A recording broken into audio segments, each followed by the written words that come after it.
Alrighty, welcome back, everyone. We just talked about the top 10 and what they need to see, well, what we need to see from them this upcoming weekend. And I think probably the biggest one of the bunch is just Carson Beck taking care of the ball. It's been an absolute problem for him thus far, and it's definitely something that will be a problem for him, and probably a bigger problem down the stretch if he can't get that under control. But let's get into the whip around of the Week 11 games because there's quite a few of them that could be a little bit sketchy and definitely some teams that just need to get back on the right track. And we'll start with that Iowa State team, number 17 in the country right about now, and they're -3 in this game going to Kansas. A very weird game where Kansas has really struggled pretty much all year. Only being favored by 3 here is a little bit interesting for Iowa State, but overall, I think this Kansas team is one of those teams that anything is possible, really, on any given Saturday. When you have a guy like Jalen Daniels, when you have an offense that has dudes, it's not necessarily been running the way that you want it to, but it has a run game that can cause you trouble. It has a team in general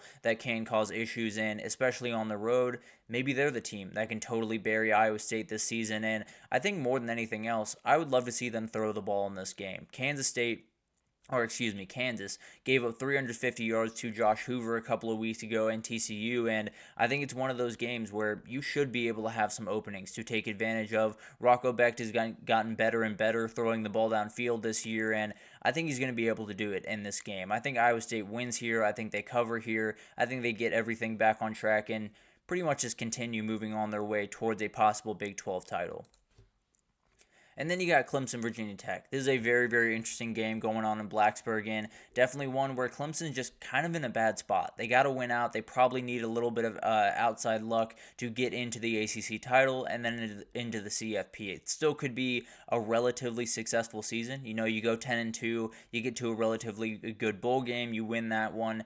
You're probably feeling okay if you're Clemson, but at the end of the day, you lose this one, everything goes crazy. All the questions around Dabo Swinney become a lot louder. The confusion around that program going forward becomes a lot more intense. So definitely one where you really got to take care of business. And the good news is Kyron Drones and Baishal Tuden are still questionable for this one. So still very much up in the air. If they do not have them in this one, I think it's going to be remarkably tough to win it. I'll just be totally honest with you. It's going to be hard to win it regardless, but especially without those guys. I don't think you're going to be able to score with this offense, and I think your defense is going to be able to just outright go to work. Now, the Clemson offense does have to be a whole lot better than it was last week, so it could just be one of those things where they start facing some real teams that have some defensive players to work with that maybe they just don't have it offensively the way that we thought it would. So it's going to be a little bit of a gut check spot for both these teams. It's relatively likely, let's just say, that both these teams are out of the CFP race, out of the ACC race. Maybe the atmosphere just takes over. Now, I'm going to go with Virginia Tech in this one. As crazy as that sounds, I do think Virginia Tech's able to win this one,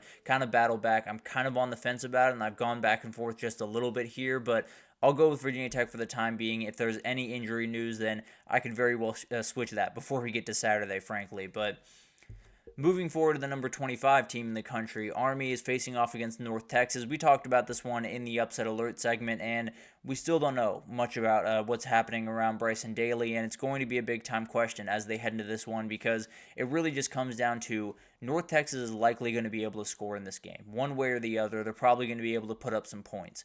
Does Army have the ability to score with them if they don't have Bryson Daly? I think they're going to be able to score points. Can they score the amount that they're going to need to in this one? And North Texas, they're number one in the country when it comes to pass yards per game. They're going to have to force the ball a little bit. They're going to have to play a couple of deep balls downfield and just put this Army offense back on the field. And especially if it's not Bryson Daly, let Kanye Udo and this run offense just have try to be able to win this game kind of by themselves. It's going to be a battle back and forth, and I think more than anything else, it's about Army's mental toughness. It's about them battling through this game, getting to that Notre Dame game, and feeling confident about them going forward.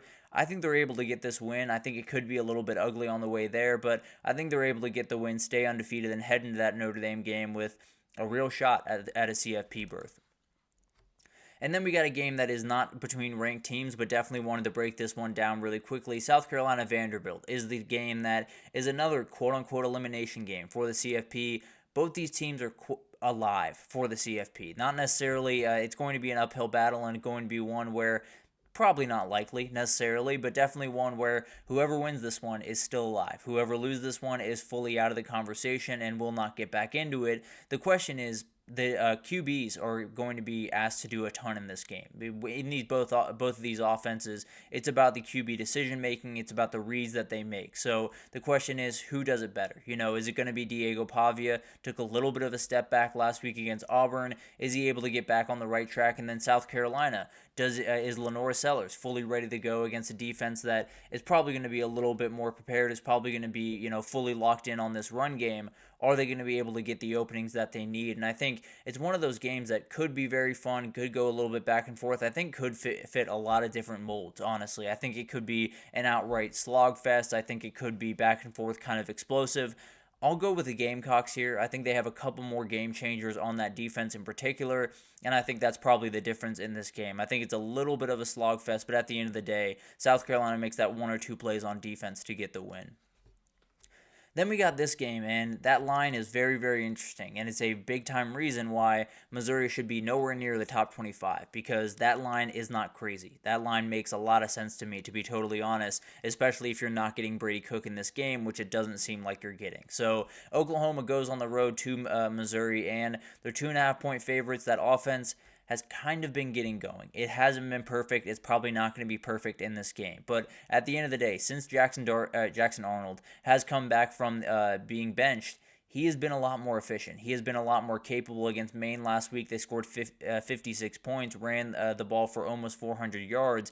Obviously, they're not going to do that in this game, but if they're able to get the run game going even 20% of what they had in that game, even 40% of what they had in that game, it's going to be a problem for Missouri, and they absolutely could take their second loss in a row. But I think for Missouri, they need this one for any remote shot at the CFP. I've made it pretty clear that I don't think they're getting there almost regardless of what happens the rest of the way, but if they're not able to win this one, then this season turns from one where you have a lot of promise, you have a lot of things going into a little bit of a disappointment at the end of the year. So it's going to be a battle back and forth.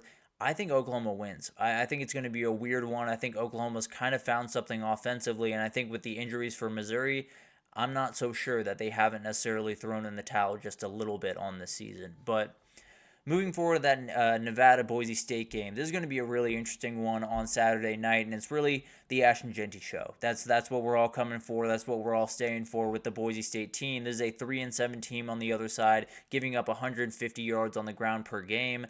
This is the moment where he puts up that big-time performance, slides his way back up to the top of the Heisman conversation, and really it might be his very last moment to do that, if I'm being totally honest. Could have already passed, but who knows? Maybe this one will get him back into the fight. And the big-time question is, how does Nevada defend this game? Because it was talked about in the Boise State San Diego State game, where it felt like they were just trying to stop Ashton Jeanty. They had no interest in really winning the game. They were trying to stop the guy at number 2, and it's going to be really interesting to see if Nevada follows that approach, or if they try to sit back a little bit, kind of pick their battles, and play a little bit more complete defense, because SDSU was never going to win that game. If they were playing defense that way, they were just content to stop Ashton Jeanty, it seems. But it's going to be a battle back and forth, and Nevada and Brendan Lewis, that is a player that can totally take over this game and totally change things. I think Boise State will be more than fine in this one. I think Jeanty will put on at least enough of a show to give us a little something at night, but at the end of the day, I think Boise State wins and continues on their way to a possible CFP berth. Then we got Virginia Pitt. Pitt's kind of in the same situation as Clemson, and actually they face off next week. So definitely going to be a battle back and forth. And Virginia is looking to add a little bit of salt into the wound for Pitt this upcoming weekend. And the line would suggest that's very, very possible. Eli Holstein has 2 touchdowns and 3 picks over the last couple of weeks. He's got to get back on track. This offense has got to be explosive if they're going to make waves in this game. And Anthony Colandre is a very dangerous player. He's not necessarily the athlete that Kevin Jennings is, but he is someone that can extend plays. He is someone that can confuse your defense and definitely make some plays that are going to make life hard for you. So it's going to go a little bit back and forth. I think this is one of those games where Pitt's just going to have to really battle. They're going to have to be really, they're going to be tested. They're going to have to battle back and forth, and they've been able to do it throughout this year. Obviously, last week was a really, really tough blow, but if they're able to get back up, get this win, and continue on their way, there's still an opening to get to the CFP. I think they do get this win, set up a huge one against Clemson next week, but definitely a game where if they were to lose it, then this entire season goes up in flames very quickly for Panthers fans. And then you got Utah State, Washington State. This team is still alive. These Cougars and John Mateer are still alive in this race, and it's one of those games where you're going to have to put up a lot of points. You're going to have to make a real statement in this game, and really the rest of the way for Washington State, if I'm being totally honest. You're going to have to put up quite a few points. You're going to have to really win this game in a lot of style because you're going up against a 2-6 team. Now, they have won back-to-back games, so they're looking for back-to-back wins after a win over Wyoming last week. So this offense is still one that can get rolling downhill for Utah State. They've scored 30 points in all but 3 games this year. They have the ability to score with you, but this is one where if Washington State is not flexing its muscles, if they're not winning by 21 points, if they're not, really making a point in this one, it's going to be really, really tough. I'm going to take Washington State, no doubt about it, but it's definitely one where you probably want to see Washington State cover that spread if you're a Wazoo fan and you want any shot at the CFP, honestly, the rest of the way. So it's going to be an awesome week. There's so many games that are a little bit more under the radar, a little bit maybe quote-unquote less important as we get into the home stretch of the season, but still very, very fun to watch. And still going to be games that you're going to be very happy that you tuned into, no doubt about that. But let's take our last break here, and when we come back, we just got some questions. As we head into this upcoming weekend, we got some questions including, will we get a couple more answers this weekend, or will it lead to a ton more questions and chaos? We'll break it all down right after this.